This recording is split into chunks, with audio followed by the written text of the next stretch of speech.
Pour percevoir une indemnisation, il faudra désormais avoir travaillé plus, 6 mois sur les 24 derniers mois au lieu de 4 mois sur 28 précédemment.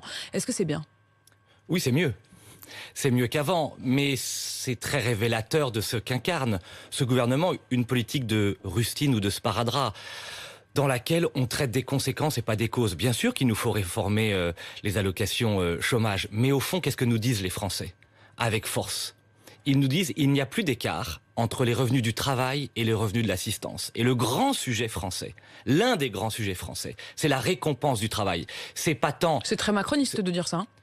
Oh, c'est l'inverse, parce que Emmanuel Macron, selon moi, selon nous, selon les Français, c'est le président de l'argent, de la finance, c'est pas le président du travail. Le grand enjeu pour la droite française, avec Christian Jacob, c'est le défi que nous allons relever. C'est de redevenir aux yeux des Français ce que nous étions à l'époque de Nicolas Sarkozy, en 2007, tout le monde s'en rappelle, le fameux travailler plus pour gagner plus.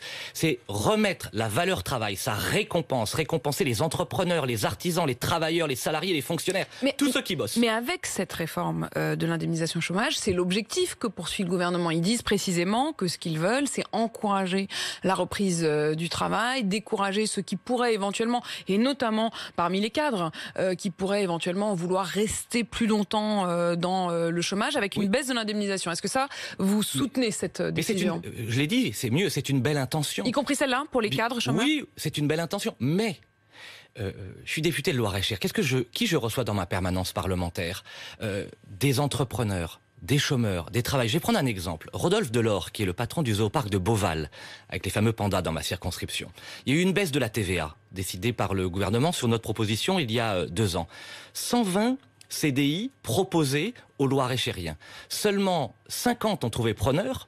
Il y a 80 CDI, à l'heure où je parle, qui sont disponibles parce que les chômeurs disent, entre les revenus que nous touchons aujourd'hui, à travers ceux de l'assistance, et les revenus du travail, les écarts sont si ténus. Donc ils ne trouvent personne qui ait le courage de se remettre à travailler. Oui. C'est ça ce que